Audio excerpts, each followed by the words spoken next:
everyone! We are Team Podcast, and today, me and my team will be playing Would You Rather and Play or Pass FPS Game Edition.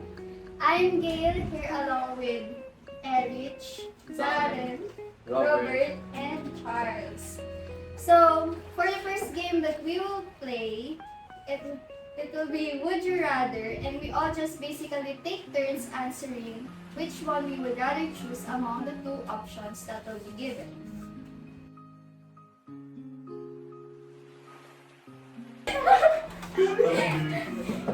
Okay, so for the first question, would you rather to? Sige, for Gil muna.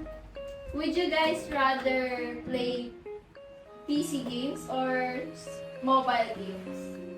PC games. Why? Ano?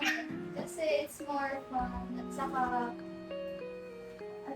ano, mas masaya maglaro sa PC. Yun na. For me, I would rather play PC games because I find it more interesting than the CPU games. For me naman, I think PC games are the better choice for me because I have a better device, and since I don't really play mobile games. Ano ka ba wala ng device? When? Laptop lang kasi ako. Next. Sorry. I prefer PC games because I can play any games I want, and I can play. Yes. Nakakalaro ako kung kailan ko gusto kasi hindi naman nalulobot yung PC. Relatable. Ay, hindi. Joke lang. Laptop lang talaga. Pero pwede naman yung naka-charge lang. Ikaw? PC games or CPU games? For me, PC games kasi I think that there's a lot of choices what to play doon. And I think there's a lot of more playable games than sa mobile. Since it's more fun, tapos madaming multiplayer games, you can play with your friends. Tapos you can also multitask sa mga PC, kagaya naka-call ka while playing, hindi ka maglalaro masyado. Depende na lang sa device. Okay, next. For the next question, would you rather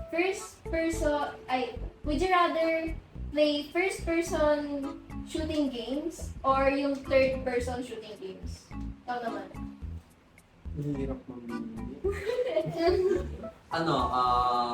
Bigyan ka muna example ng first-person shooting games. First person, siyempre Valorant first person. Sa third person, Firelight, ayan. Ayun lang naman yung dalawang nilalaro kong FPS. Ayaw mo Fortnite? Ako nagko-Fortnite eh. Bakit? Wala. Ewan ko. Wala. Wala naman kasi akong kaibigan na Di mo alam yung Fortnite.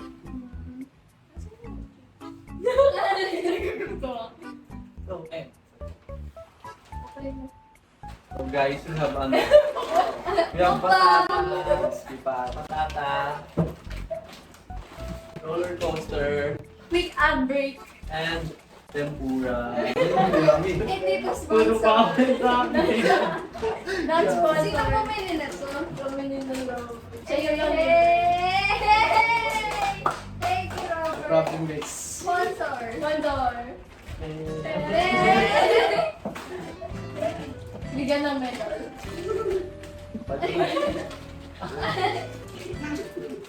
Okay. JJJ. Anong answer mo? FPS games kasi ayun lang din yung madalas kong nilalaro with me.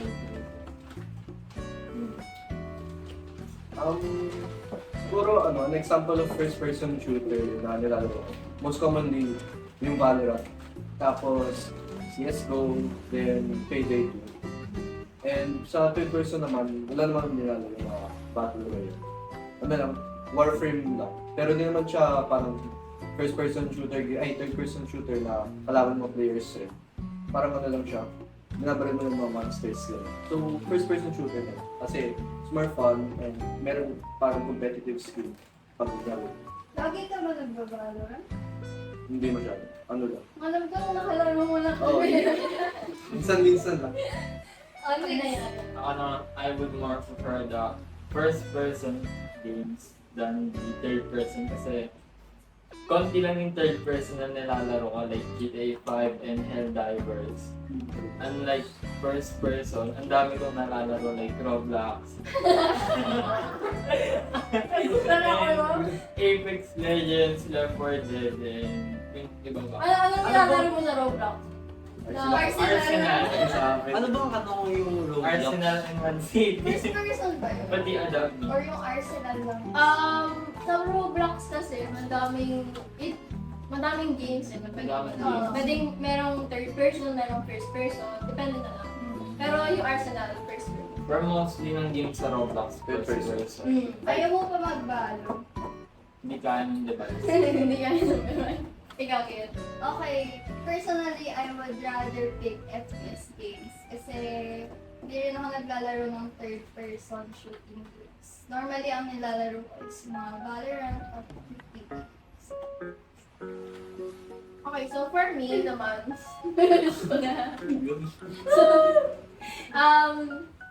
para sa akin, siguro FPS games din. Kasi mas madami akong nalalaro. Most na games na nilalaro ko, FPS games. Sa third person siguro, ang nalaro ko lang is Fortnite. Pati ano yung sinabi mo? Firelight, yun. Firelight pati Fortnite. Yung Fortnite na nayaya lang ako na napilitan na. Pero masaya din naman siya. Hindi ko lang trip yung part na magbibuild ka. Oo. Yeah, ang hirap eh. Yeah. O, ako naman magtatanong ng next Oh, question. sige. Okay. Would you rather play only single-player games or multiplayer games? Ako muna. Oh, okay. Sa akin, multiplayer. Kasi, wala, parang loading na nga ako sa bahay. Tapos si single player, Oh. Kaya ayun, mas prefer ko na, maglaro ng multiplayer. Kasama na ko.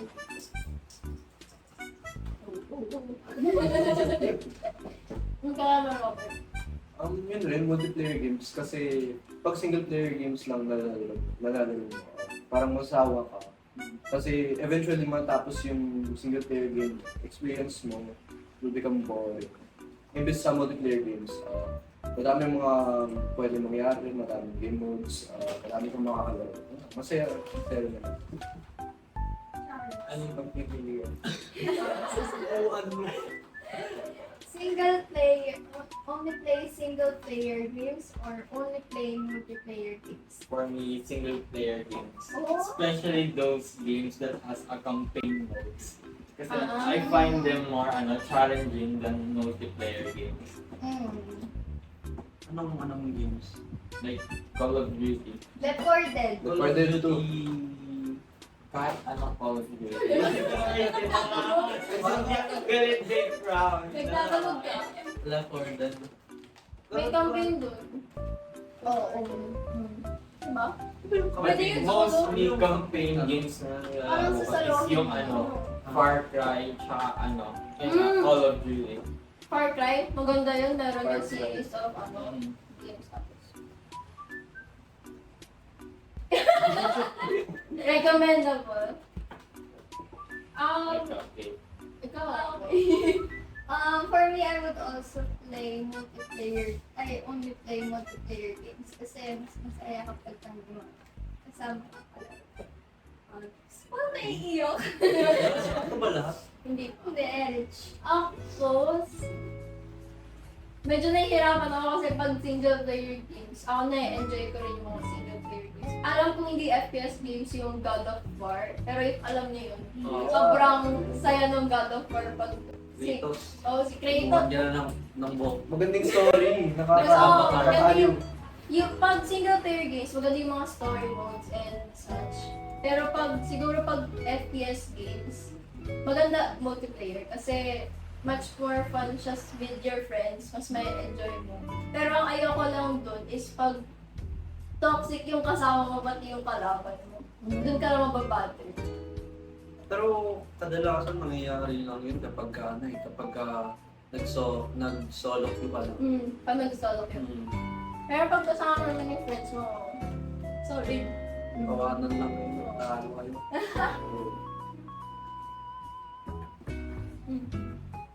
Next. Ako ulit. Okay, next. Next question. Would you rather only play games you already own or only games you would need to still acquire? What the yung question na yun is like yung what they mean pag only games you will need to still acquire is like pag need mo pa bilhin, gano'n. Pero yung you already own, nakalaro kasi. Pero yun not forever yung lalaroin mo. Or yung magbabayad ka pa. Hirap na, no? Oo. Parang hirap. Mag-asawa ka, pag yung mga, ako muna. Sagutin ko muna. Ako, feeling ko mas okay sa akin yung need ko bang i-acquire. Kasi mag-asawa ako pag yung nag-stay lang ako sa comfort zone ko or like yung nilalaro ko or yung meron na yung PC ko. For me naman yung yung need ko ba ma-acquire. Ganda Ano? Kasi sanay naman na ako gumasa sa games kaya. Magas. Gasto. Kaya mo na nung magro-roleplay kami kanina yung sinadjust niya na idea para tawagan sa scam, bibilhan daw ng skin yung Sige. Ako personally, games I would have to require kasi like Eric said, nagsasawa. Tsaka baka mayroong mas better game na ma-develop in the future. Sayang naman if mo miss out mo yun. Sa akin, ayun din, yung kailangan ko pang acquire. Kasi hindi naman kasi pang matagalan yung kunwari, for example, Valorant. Siguro, halos lahat ng tao magsasawa na rin dun. Kaya, ayun, mas pipiliin ko pa yung kailangan ko. Baka ako na lang mapag-iwanan. Lahat sila iba na. Ano nilalaro? Next, Robin. Pero sa akin naman kasi, parang natatakot din ako na umalis sa comfort zone ko. Parang pag iniwanan ko na kasi yung games na nalaro ko na dati. Parang Thank you. Inasahan. Uy, nagsasalita mo si Robert. ano, ulitin ko ba? May kuna ako. Sige. Okay. Parang medyo hard yung question, pero obvious naman na new games na lang. Kasi imbes sa lalaroin mo na lang yung same single player game over and over again. Kunyari, Minecraft. Para siyang game na di naman siya bad, pero pag ginaro mo lang siya for a long period of time, minsan mapapaquit ka, tapos mapapabalik ka after a few months. So, inconsistent yung interest mo sa paglaro ng game na yun. Kung gusto mo mag-invest sa mga games, yung advice ko lang talaga is, you should spend on games na malalaro mo for a long time before buying a new one. So, yun nga. My answer is, having to play games, I need to buy. Okay. Ikaw naman. Next, would you rather play only games that challenge you mentally or only games that challenge you physically? Ako muna. Okay. Go. Sige. Siguro sa akin physically kasi minsan kasi nauumay ako kapag puro games ng nasa loob lang ako ng bahay kasi ewan ko ba parang anong tawag doon? Hindi siya homesick eh. Anong I tawag need doon? to stress. Hindi, basta nauumay ako kapag naglalaro ako ng games ng sobrang tagal. Kaya mas pipiliin ko pa yung madedrain na lang ako physically kasi ayun, yung mga kaibigan ko rin naman kasi madalas naglalaro din sila ng kung ano-anong sports dyan. Tapos ano pa, may exercise pa ako. Kaya, ayun.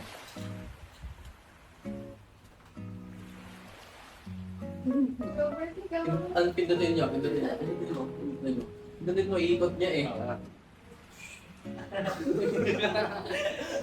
Isa ba? Dali. Pikit ka, pikit. Ano pa rin? Hindi, wait lang. Wala pa tayong papaikot. Random number, 1, 2, 3. Sige.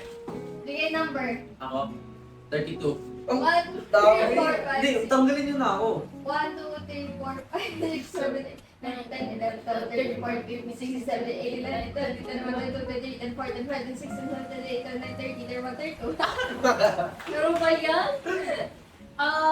For me, mas gusto ko yung nati-challenge ako ng mentally.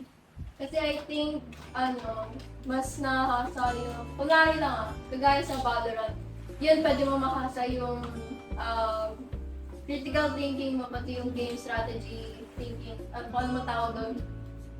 Tapos, mahilig din ako sa games na, number. mahilig din ako sa games na kunwari, dama or chess, pero chess na ako. Chess, pero yung mga puzzles, yun. Mahilig ako sa mga ganun, kaya I think it challenged me mentally kasi nakakasa din yung, for example, sa mga spelling stuff.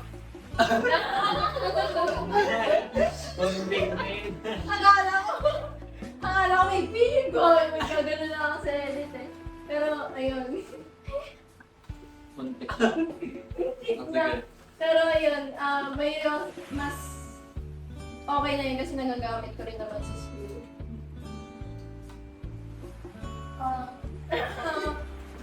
For me, I would also only play na lang games that challenge me mentally. Kasi mahilig rin ako sa puzzles. At saka yung game na na It Takes Two. Ayun, ayun yung favorite puzzle game. It Takes Two? Takes 2. Yeah, ang ganda-ganda nun. Walang nag-guy pa. Ay, hindi ko kasi, ako nakikita ko lang kay Erin. Pero I think na-enjoy din nila yun kasi pwede mong laruin with your partner, with your friend. Ano ba yung game na It Takes Two? Parang kayo, yung story kasi nun is divorced sila na couple. Tapos ginawa silang manika, dalawang manika.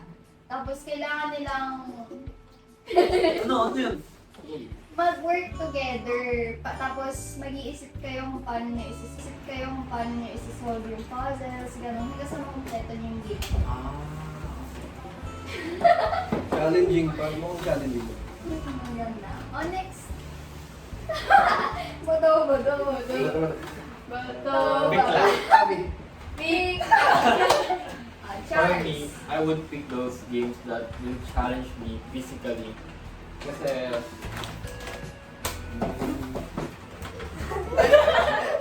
Tiebreaker. Tiebreaker ako. kasi feeling ko masyado na akong mahina at agay. Kasi even though I find more interesting in sports like basketball and volleyball, feeling ko I'm not good enough at it. Kaya gusto ko Enough. kaya gusto ko mag-improve pa doon. Ano siya, tawag niya ito? Physical games. Grabe yung mentality mo, pre. Next. Sorry, matatalino kami kami. Medyo strange yung answer ko. Pero, yung nilalaro ko kasi yung game. Tingin mo. Ayun mo. Ano? Sige, kanino ka paano? Kanino? Albert, Albert. Actually parang both siya. Kasi, pumili ka lang isa! Hindi, kasi, Sila akong kamay ko. yung, sige, yung, Would you rather nga eh. sige. I-explain ko naman, yung rhythm games kasi, parang both physically and mentally draining siya. Kasi, yung rhythm games ay challenging siya. Kailangan mo, you have to use your, understanding of the game and yung rhythm ng song. Yung physical part naman ay yung hands mo. Kasi, Finger style. Ano yun? ay, kasi naglalaro ako dati ng Osu. Masyado parang, Ay, ganun. kada nila Paano? Tapos may tablet ka tawag. Paano? May tablet. Mabilisan talaga yun. Mga 300 BPM yung mga mahirap doon. Mabilis talaga yun. So, okay. Let's say na ano lang siya. Mentally challenging yung game na yun. Imbes sa physical. Kasi mawalan ka lang ng stamina sa kamay. Pero yun na yun. Tapos, gagaling ka na gagaling pag dinaro mo yun. So, yeah, that's my opinion. I'd rather just play mentally challenging games because there's a wide catalog of games you can select from. Tama. And yeah, it's really fun. Talo. Okay, so that's it for our second episode. Thank you for watching. Bye-bye! Bye!